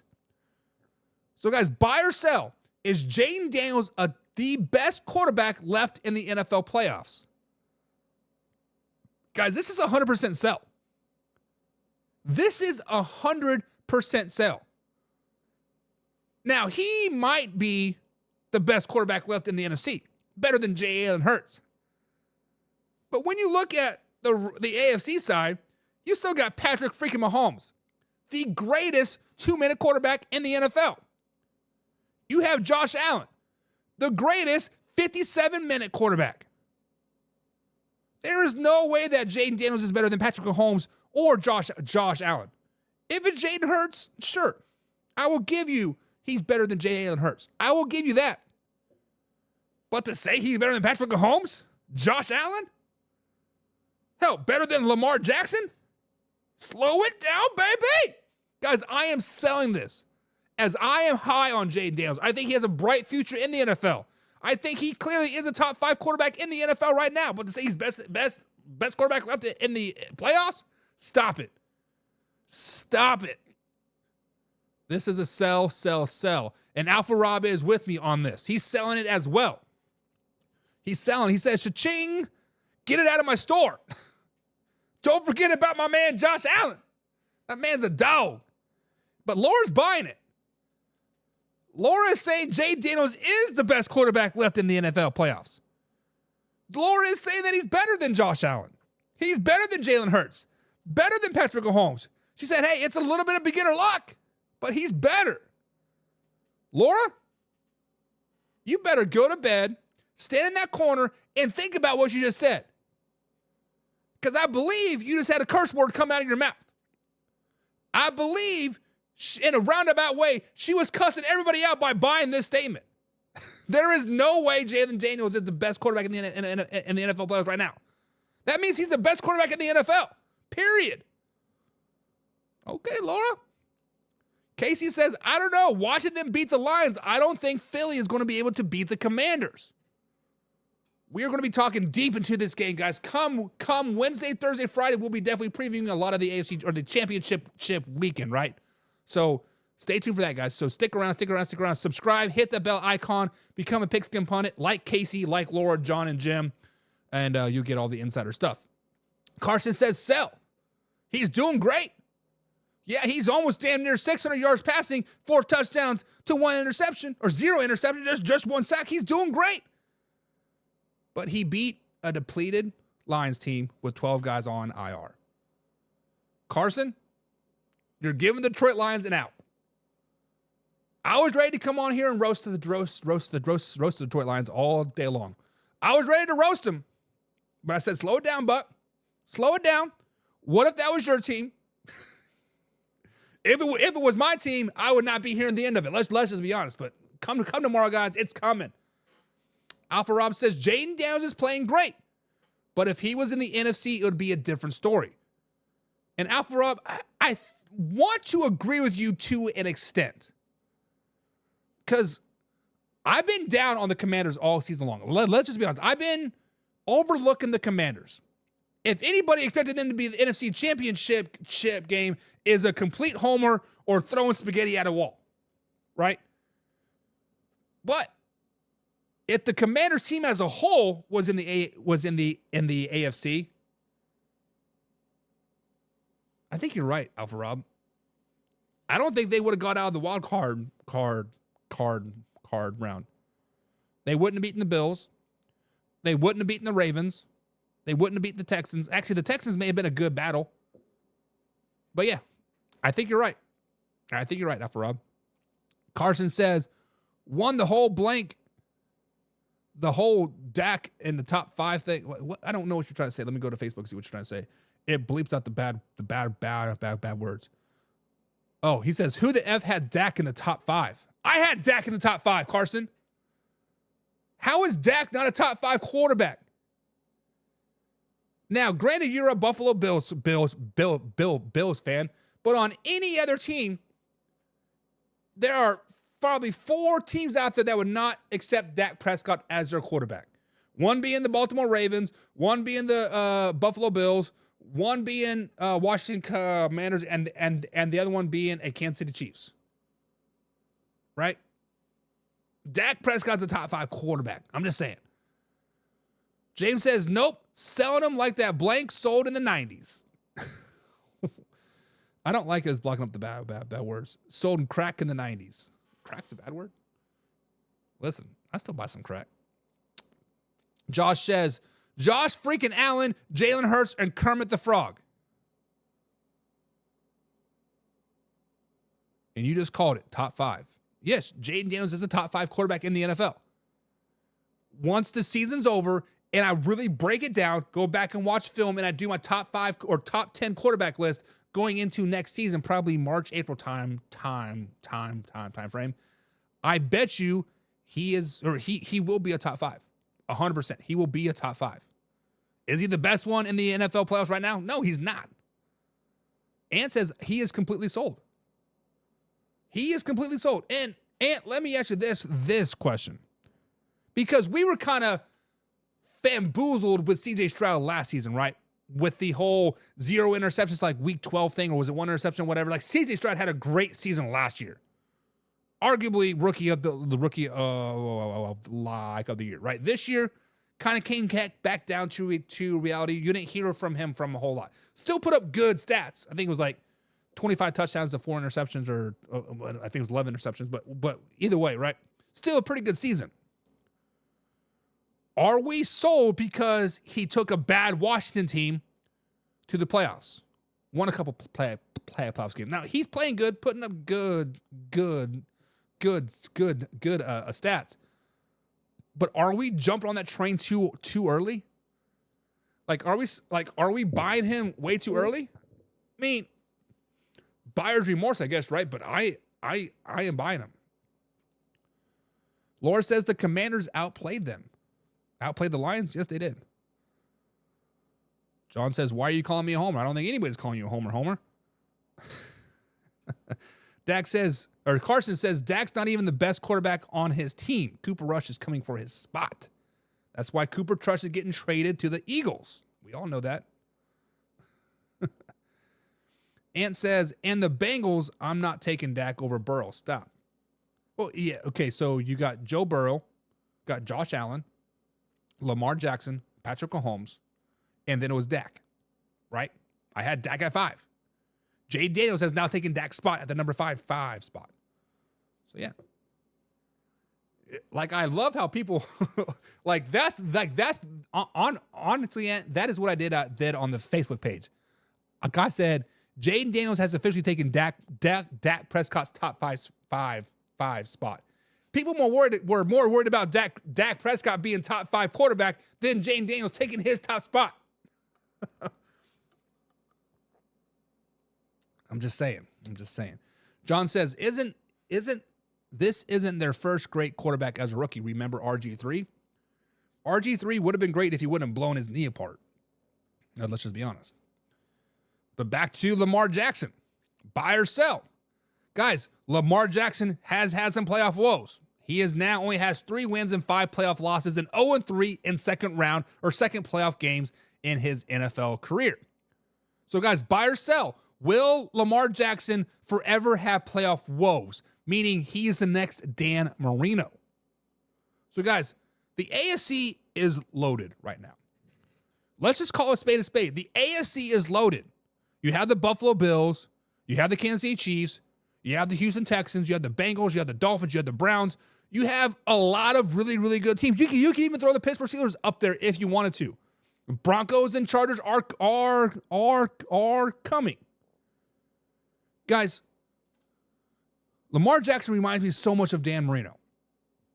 Dan Marino went to the playoffs 10 times. And 10 times he played 18 games. Averaged 250 yards passing in those games with the 1 touchdown to 1 interception ratio in those games. So he didn't do too hot in the playoffs. I think went to playoff or to Super Bowl one time, never went back. Lamar Jackson, 219 yards passing in his AFC playoff career, also with the 1 touchdown to 1 interception ratio. So buy or sell, will Lamar Jackson forever have playoff woes? Will he always just be bad in the playoffs? And I gotta buy it. I gotta buy it, not because of him as a player, not because of his head case, not because of the Ravens, not because of the coach. The issue is the AFC is freaking loaded.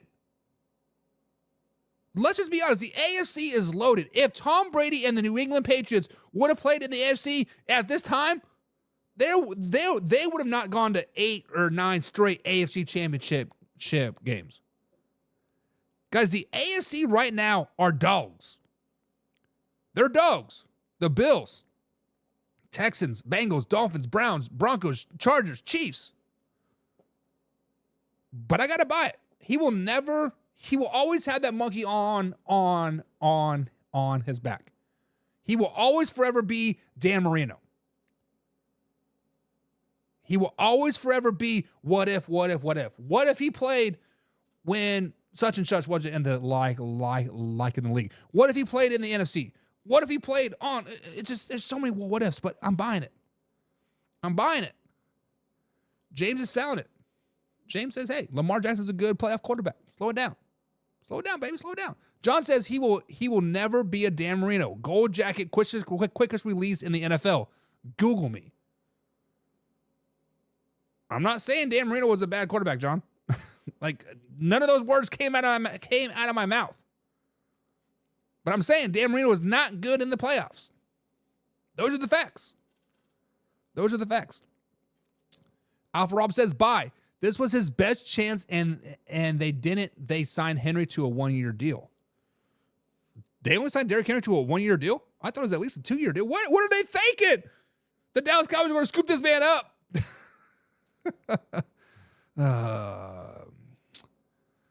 Ant says, I'm selling it like a hooker out here on Baltimore Street. Why the hell does Baltimore have a name named after the city Baltimore? That's the real question. And why are there hookers on Baltimore Street? We all know that hookers hang out on presidential streets. Whether it's Jefferson, whether it's Jackson, Obama, that's where all the hookers hang out, Ant. You know that. Speaking of hookers, Las Vegas Raiders. They're in quite a coaching predicament here. Ben Johnson has taken the head coaching job for the Chicago Bears. And it sounds like Aaron Glenn is going to take the New York Jets football head coaching job as well. Kind of leaving the Raiders up like, hey, what do we do with our hands? Who do we coach? So guys, buy or sell. Mike McCarthy to the Las Vegas Raiders is a must if the Vegas Raiders want to compete in the AFC quickly. Guys, Mike McCarthy's a pretty good coach. Mike McCarthy takes young quarterbacks and elevates their play. He did it with Steve Young. He did it with Aaron Rodgers. He did it with Dak Prescott. And he can do it with Aiden O'Connell or Shadur Sanders or whoever they decide to go out there and draft. Guys, the Raiders are a bad team anyways. The defense is overrated. The offense is subpar. Hell, the whole franchise in general is ran by crooked Tom Brady.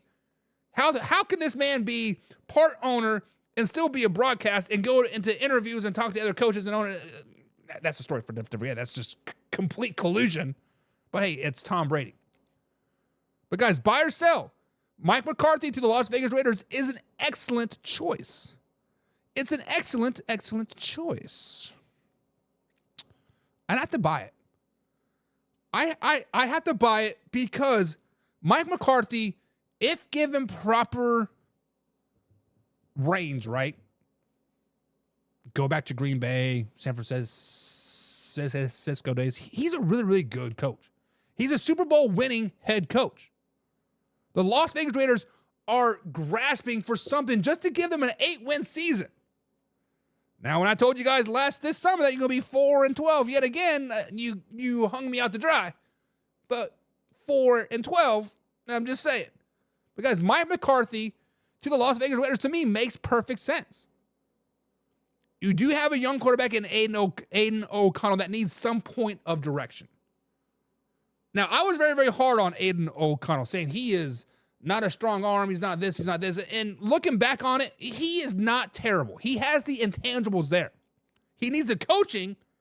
He needs the support system. But he's not a terrible. He's not a 15-year starter in the NFL. But he's a good bridge gap type of guy till next year till you actually draft a quarterback. But I like Mike McCarthy. I like Mike McCarthy to the Las Vegas Raiders, so I am buying it. And Laura says buy. Not like buy, but like buy. Take my money and shut up. Vegas Raiders are going to the top with Mike McCarthy, says Laura. And John says call Chucky. No. No.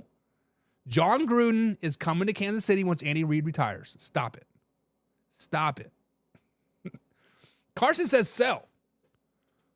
The way for the Raiders to be relevant is to join the USFL or XFL. Carson, when Donald Trump buys Greenland and Canada and the NFL expands to like 50 teams, they might be relevant. James is buying this as well. James likes it. James says, Mike McCarthy, go to Vegas. You know how to beat quarterbacks like Patrick Mahomes. You know how to beat Bo Nix. Go out there and do your thing, man. Go out there and do your thing. Alpha Rob says sell. Sell, sell, sell. John says sell, just because he's a homer. And Ann says Shadur and Mike McCarthy would be an unprecedented duo. Or unpredictable duo. Yeah, listen. Mike McCarthy is great with wrong quarterbacks that don't have an ego. Once Aaron Rodgers started to get his ego and he shoved Mike McCarthy out, right? He elevated Dak Prescott into a top 10 quarterback that he is. Or was, I should say.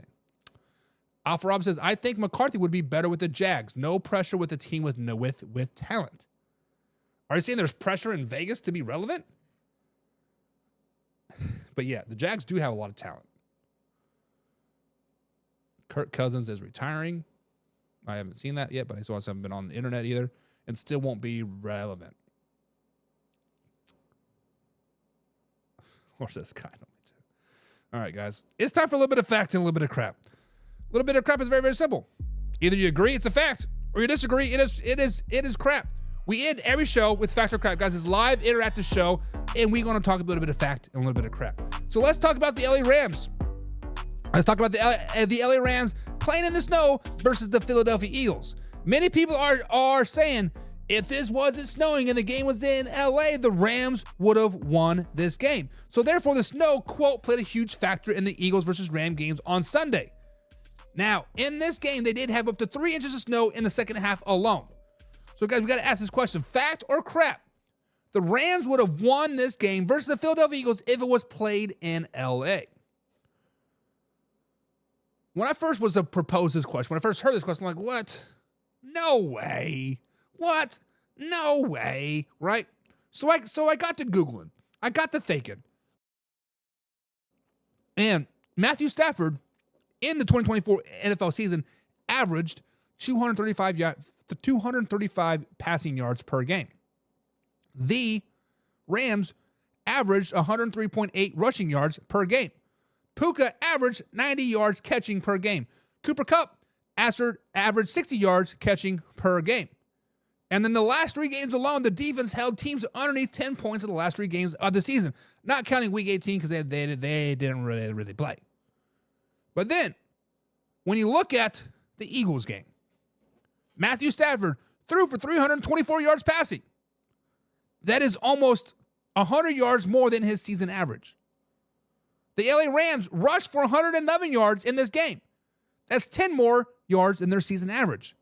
Puka got his 90 yards receiving, actually had 97 yards. Kupp got his 60 yards, actually ended up with 61 yards. And Kyron Williams rushed for over 100 yards as well. Actually, I take that back. He had 89. So, guys, fact or crap, if this game was played in LA, the Rams would have won. Guys, this is 100% crap. This is 100% crap. Just like the argument back with the Baltimore Ravens. Well, if it was warm, they would have won that game. Both teams played in the elements. It's not like the home field advantage is like, oh, all of a sudden there's a dome and they're here out there. Like, both teams play in those elements. The Rams played great. The Rams defense played even better. They outgained the Philadelphia Eagles in passing and rushing, better defense. It's just the Eagles are a really, really good team. They're very, very well coached. They're experienced. They've been there. They've done that. And they have the MVP of the league in Saquon freaking Barkley. Let's just be honest. When you have Saquon rushing for over 200 yards, how are you going to stop that? Like, stop it. If this game was played in LA, Saquon may have rushed for 250, 300 yards. So, guys, fact or crap? If this game was played in LA, the Rams would have won this game. It is crap. It is crap. End the story. It is crap. It's crap. And David, what's up, David? He's our newest pick, Chimpani. He says crap. Saquon Barkley would have been even better. Not wrong. Not wrong. James says Saquon played a huge part of that game. Stop it. So are you telling me since it snowed, Saquon played better and Kyron Williams still didn't get 100 yards?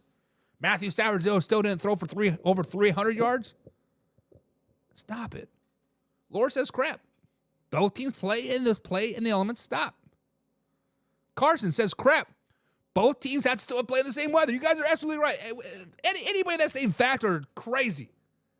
And James says King Barkley. Crown the man. Listen, if Saquon Barkley was playing on any different era in the NFL, he'd be hands down the MVP. If Josh Allen or Lamar Jackson wasn't on the field, it'll be Saquon Barkley all day long. Ant says it's hard to say because they lost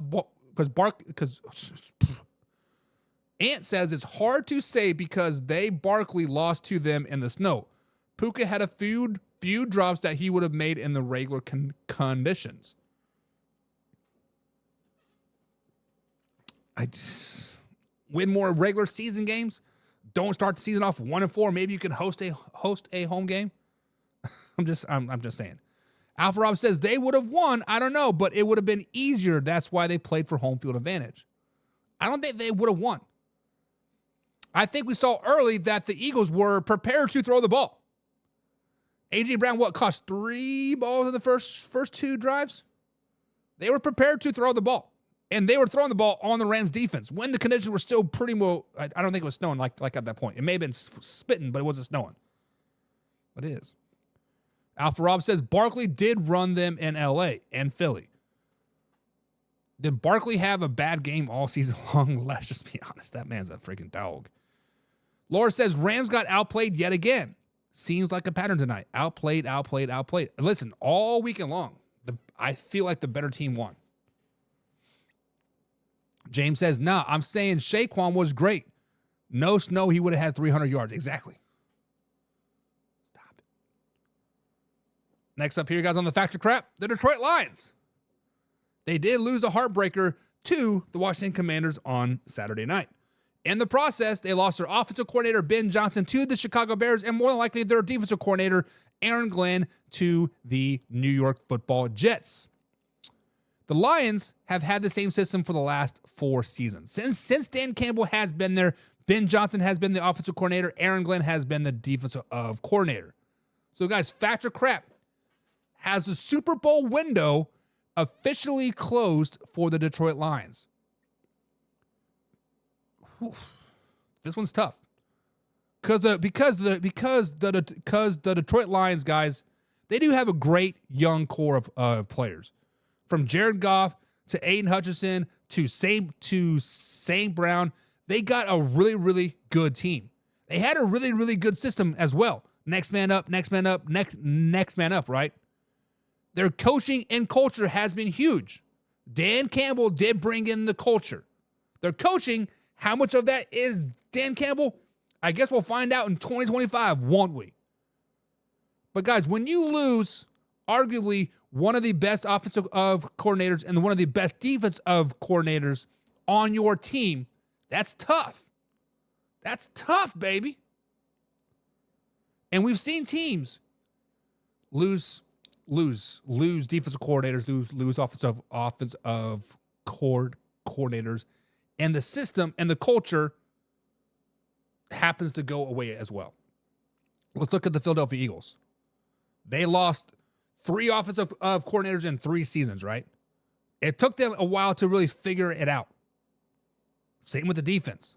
However, Andy Reid and their system, next man up, next man up, next man up. When we lost Eric Bieniemy, I'm like, this sucks. But you know what? We won the Super Bowl like the next season. So, guys, Factor Crap, is the Super Bowl window officially closed for the Detroit Lions?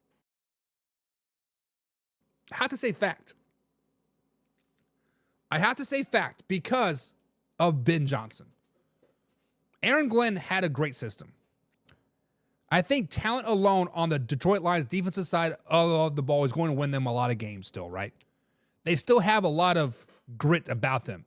But offense, Ben Johnson dialed up some key plays.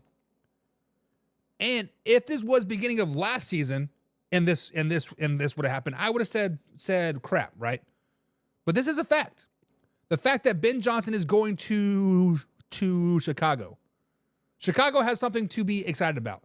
Minnesota Vikings had a great season, 14-3, right? They have a lot to build on. Other teams in the NFC are getting better and better and better. Washington Commanders are going to be there for years to come. But I'm saying fact. Their Super Bowl window has closed. The Detroit Lions Super Bowl window has closed. Let's see what the people are saying. Let's see what the people are saying. Laura is saying, I'm not even mad the Lions lost. I'm just being honest. I'm not mad either. Alpha Rob says, crap. They're still a tough team. They're still going to get back to Super Bowl. The Super Bowl window has not closed. James says, that's tough. It's very tough. And John wants to think I'm waffling around. I'm not waffling around. I said fact. The Super Bowl window is closed, baby. It's closed. And Ann says, crap. The future is bright, but they might have to move on from Jared Goff. Hendon Hooker ain't getting any younger either. Listen, Jared Goff and Hendon Hooker, I think, are the same age. Let's just be honest. Hendon Hooker was like a 27-year-old senior. They're the same age. But why would you move on from Jared Goff? And he's only 28, 29 years old. He had a bad game. He's been to a Super Bowl. He knows what it takes to get there. I'm just saying. Carson says crap, though. They have too much talent. Even though you call it giving them an out, they had 12 guys on IR getting healthy. They'll be fine. This was also, Carson, underneath the Aaron Glenn system. Obviously, injuries play a role of your team every year, right? And the system that Aaron Glenn had gave them the ability to plug and play. Would that have been the same on the offense if they would have lost Jared Goff or St. Brown or Gibbs or Sam Laporta or anybody on the offensive line? Skipper, Penei Sewell? Like, you could say crap. But I'm not waffling around, Laura. I'm not waffling around. It's fact. It's fact. James says, I'm saying crap because of the players, but losing Aaron Glenn and Ben Johnson is going to make them have to figure some things out. AKA, stop going for it on fourth down all the time. You don't have to. Carson Sang says, and they still have a draft every year to add more talent. They do. They do. They've been drafting well. They've been developing players well, right? They've been doing it. Laura says, waffle, because as mad as I am that I lost to them twice, I enjoy watching the Lions play through every winning thing and through everything and winning. Sheesh. Homer. Carson says, Gibbs, Laporta, St. Brown, Williams is too much power on the offense not to be good. You can say the same thing about the Miami Dolphins, Carson. Jaden Waddle, Tua, Tyreek Hill, their plethora of running backs. Their defense is not terrible. They have too much power not to be good. And look, they're not very good. It's all about culture. It's all about coaching, right? It is what it is. It is what it is. But guys, that is going to be it for today's show. If you are a Pigskin Pundit, we do have the after hour show starting in about 5 to 10 minutes, right? Buckeyes about to win it. My man Zen's going to win it. Let's go, Zen. So, guys, if you guys do not know, I coach the offensive lineman for Ohio State. His name is Zen Malowski, number 665 out there. I hope he does. I hope he does win it. But, guys, if you are a Pigskin Pundit, we are doing an after show. Myself and Hoffy will be on here on the after show, and we're going to determine if Lamar Jackson truly is a NFL bust. It's going to be a conversation to have, guys. So if there is still time. There's still time to become a Pigskin Pundit. Click on the subscribe button below on Facebook.com or the members tab over there at YouTube.com. You got 5 minutes to become a Pigskin Pundit if you want to see what Hoffy and myself had to determine if Lamar Jackson is a bust or not. But until then, guys, tomorrow we'll be back 9 p.m. East Coast time, live, raw, uncut NFL talk. We're going to dive deeper into the Commanders, Lions. I got to give the Lions some heat. Detroit Lions, receipts are kept, and the heat is coming. And then we got to talk about the Eagles and Rams as well. And then as we prepare for the NFC championship game, the AFC championship game for the weeks to come, guys. We got a lot to talk about this week. So see you guys next time. Picks and punters. See you in about 5 minutes. Until then, we out.